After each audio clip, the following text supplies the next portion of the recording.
नमस्कार, मैं हूं चितरंजन कुमार और आप देख रहे हैं हमारा news channel true news TNBR। दोस्तों, आज मैं जो खबर आपके बीच में लेकर के आया हूं, ये खबर मध्य प्रदेश के महाकाल के नगरी उज्जैन से है। यह हृदय विदारक घटना आज के करीब 5 दिन पूर्व का है। दोस्तों, कल्पना कर सकते हैं कि मानवता किस प्रकार से शर्मसार हो रही है। कल्पना कर सकते हैं कि मानवता का स्तर अब कितना घटिया हो गया और कितना गिर चुका है। जी हाँ, मैं बात कर रहा हूं उज्जैन की वो घटना जिसमें एक 12 वर्ष की लड़की के साथ 12 वर्ष की वो दलित लड़की, 12 वर्ष की वो नाबालिग लड़की जो अपने पैरों पर ठीक से संभल करके चलना ही महज सीखा था, और उसके साथ एक दरिंदा ने इतनी घटिया हरकत किया कि उसकी इज्जत को तार तार किया। और इस प्रकार से दिल्ली में जो निर्भया घटना जो घटी थी, निर्भया बलात्कार कांड जो हुआ था, उससे भी ये जघन्य अपराध की श्रेणी में आ गई। आइए हम घटना को विस्तार से चर्चा करते हैं। कहा जाता है कि महाकाल की नगरी उज्जैन में इस प्रकार की एक शर्मसार करने वाली घटना घटी। महज 12 वर्ष उम्र के एक लड़की के साथ घटना का अंजाम दिया गया। पुलिस ने उन्हें देखा और कि उज्जैन के एक आश्रम के पास में एक लड़की मिली। एक सीसीटीवी सामने आया और वो सीसीटीवी है जो शर्मनाक करने वाली थी, पूरी मानवता को शर्मसार करने वाला था। उस सीसीटीवी में एक लड़की उज्जैन की सड़कों पर चलते हुए दिखाई दे रही है, हाईवे पर चलते हुए दिखाई दे रही है, और वो लड़की एक मदद के लिए प्रत्येक लोगों से गुहार लगा रही है, लेकिन किसी ने उसकी मदद नहीं की। उस लड़की के लिए सोमवार की यह घटना बताई जा रही है कि लड़की के साथ बलात्कार हुआ, जिसको मेडिकल के लिए भेजा गया है, और इस बात की पुष्टि हुई कि इसके साथ जो घटना घटी ये सबसे बड़ी जघन्य अपराध हुई। लेकिन कौन है वो आरोपी, कौन है गुनाहगार, और पुलिस को आखिर इसके बारे में सफलता मिल गई और एक टेम्पू चलाने वाले को गिरफ्तार कर ही लिया। और कहा जा रहा है कि उसकी उम्र महज 20 से 22 साल था जिस लड़का ने इस प्रकार के घटना को अंजाम दिया। एक ऑटो चालक को गिरफ्तार तो किया गया, गिरफ्तार ही नहीं किया गया था, मैंने ये बताया कि उसके साथ अब पूछताछ के साथ साथ उसके ऊपर कड़ी कार्रवाई की भी तैयारी कर ली गई है। जी हाँ, उसके ऑटो पर ब्लड का सिंबल पाया गया, रक्त का सिंबल पाया गया, और इस आधार पर उस घटना को अंजाम दिया गया। लेकिन यह बात है कि जो प्रमुख आरोपी, अब उसके पुलिस उज्जैन गिरफ्तार तो कर लिया, और इसमें कहने का मतलब यह है कि पुलिस के गिरफ्त में आने के बाद जब इस बात का उद्भेदन हुआ तो बहुत सारे पत्रकार लोग जब उसके पिता के पास पहुंचे और ये जानने का प्रयास किया कि आपके बेटे ने इस प्रकार का जघन्य अपराध किया है, तो बता दूं कि उसके पिता ने इस बात से गहरा संवेदना, गहरा दुख प्रकट किया और बताया कि मेरे बेटे ने जो कुछ भी किया है वह माफ करने के लायक तो कतई नहीं है। मेरे बेटा ने जो कुछ भी किया है वो क्षमा करने के योग्य तो कतई नहीं है। और जब उससे पूछा गया कि यदि आपको सजा देने के लिए कहा जाए कि आप अपने बेटे को क्या सजा देना चाहते हैं, आपके बेटा को कौन सी सजा होनी चाहिए, तो उन्होंने स्पष्ट कहा कि मौत से बढ़कर कोई सजा हो ही नहीं सकती है, फांसी से बड़ी सजा आप क्या दे सकते हैं।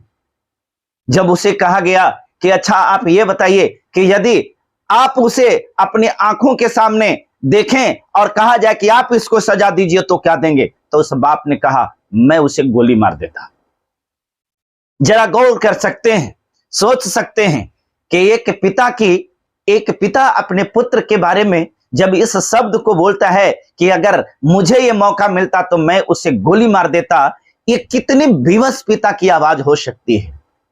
वैसे तमाम लोग जो इस देश को नग्न कर रहे हैं, इस देश को, इस समाज को इस घटिया स्तर पर लेकर के जा रहे हैं, आखिर कौन है वो लोग। दोस्तों, इसमें हम आपको बताते चले कि इसमें ये उज्जैन में FIR दर्ज हुआ, और FIR दर्ज होने के बाद ये सारी प्रक्रिया चल रही है। सवाल उज्जैन में एक नाबालिग लड़की के साथ बलात्कार का मामला ही नहीं है। सवाल है कि आखिर इस प्रकार की चीजों को रोकने में सरकार नाकाम क्यों है। ये मामा जी का सरकार है, सबको पता है कि ये मामा जी वहां सरकार में बैठे हैं। आखिर ये मामा जी इस पर संज्ञान तो लिए हैं, लेकिन सवाल यह है कि इस प्रकार की घटना घटने के बाद ही संज्ञान क्यों लिया जाता है। इस प्रकार की घटना की रोकथाम करने के लिए इनके पास में कोई रोड मैप क्यों नहीं होता है। इस प्रकार की घटना दोबारा ना घटे देश में प्रदेश में, आखिर इसके लिए सरकार के पास में क्या मोटिव होता है, सरकार के पास में क्या विजन होता है, सरकार इस पर क्या काम कर रही है। सवाल यहां यह होता है। किसी दूसरी बात कि आखिर इस प्रकार की बलात्कार की घटना, पेशाब पिलाने की घटना, मारपीट की घटना, हत्या की घटना, ये आखिर जब भी होता है तो दलितों के साथ ही क्यों होता है। मेरा कहने का मतलब यह नहीं है कि दलितों के साथ क्यों होता है, फॉरवर्ड क्लास के साथ क्यों नहीं होता है। नहीं, मैं ये नहीं कहना चाहता हूं। मेरा कहने का मतलब यह है कि आखिर वो दलित वर्ग के लोग, वंचित वर्ग के लोग इसमें शामिल क्यों होते हैं। मतलब स्पष्ट है कि कहीं ना कहीं सरकार की नियति जो होती है इनके प्रति सुरक्षात्मक नहीं होता है। सरकार इनको सुरक्षा प्रदान नहीं कर पाती है, सरकार इनके बारे में सोचते नहीं है, सिर्फ इनके वोट का इस्तेमाल करता है। दोस्तों, मैं अपील आप तमाम लोगों से यही करना चाहता हूं। मेरी खबर को जो देख रहे हैं और मेरे साथ मेरी बातों से इत्तेफाक रखते हैं, तो मैं बस इतना बताना चाह रहा हूं, जो लोग अपने हमारी बहन बेटियों को सुरक्षा नहीं दे पा रहा है, वैसे सरकार जो देश की सुरक्षा नहीं दे पा रहा है, लोकतंत्र को सुरक्षा नहीं दे पा रहा है, संविधान को नहीं बचा पा रहा है, वैसे लोगों को देश की सत्ता में रहने का कोई अधिकार नहीं होता है। वैसे लोगों को सत्ता से बेदखल करना यही जनता की जिम्मेवारी होती है। जब शासन और सरकार निरंकुश हो जाए तो यहां की जनता की जिम्मेवारी होती है कि वैसे निरंकुश शासन करने वाले सरकार को उखाड़ फेंके। यही जनतंत्र है, यही लोकतंत्र है, और लोकतंत्र की गरिमा जनता के हाथों में छुपी होती है। मित्रों, आप यहां के नागरिक हैं, आपको एक वोट देने का अधिकार बाबा साहब ने दिया है। आप अपने वोट का सही इस्तेमाल जरूर कीजिएगा। और इस बार 2024 में और 2025 में, 24 में देश के लिए, प्रधानमंत्री के लिए वैसे प्रधानमंत्री को चुनिए जो देश की रक्षा कर सके, संविधान की रक्षा कर सके, लोकतंत्र की रक्षा कर सके। और राज्य में वैसे मुख्यमंत्री को, उस पार्टी को चुनिए, दलगत भावना से उठिए, जातिगत भावना से उठिए, रिश्तेदार को छोड़िए। कोई रिश्तेदार साथ नहीं देता, कोई जाति वाले साथ नहीं देते। बस आपका मोटो ये होना चाहिए कि देश को चलाने के लायक कौन है, राज्य को चलाने के लायक कौन है, हमारी बहन बेटियों को इज्जत मान सम्मान को बढ़ाने के योग्य कौन है वो जिसके पास में विजन है, कौन है वो जो वास्तव में इसके प्रति सीरियस है। और तभी ही आप वैसे लोगों को वोट करके और वैसे लोगों को करारा जवाब दे सकते हैं। आप अपनी बहन बेटियों के साथ हो रहे हत्या, बलात्कार इत्यादि जो भी जघन्य अपराध हैं, उस अपराध के लिए बस आपके पास में एक विकल्प है।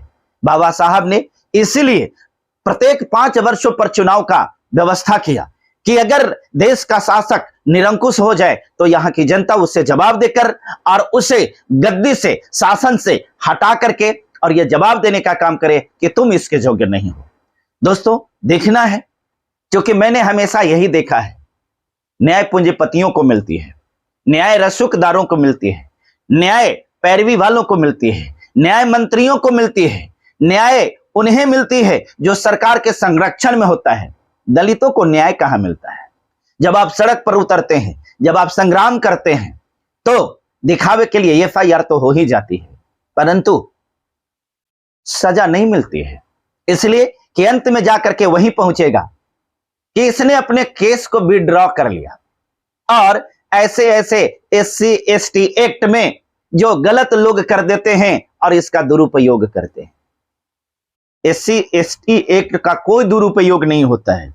ऐसे कहने वाले वही लोग होते हैं जो ईमानदार नहीं होते हैं। वैसे कहने वाले वही लोग होते हैं जिनके अंदर में चारित्रिक दोष होता है, जिनके अंदर में कहीं ना कहीं संकुचित और संकीर्ण मानसिकता होती है।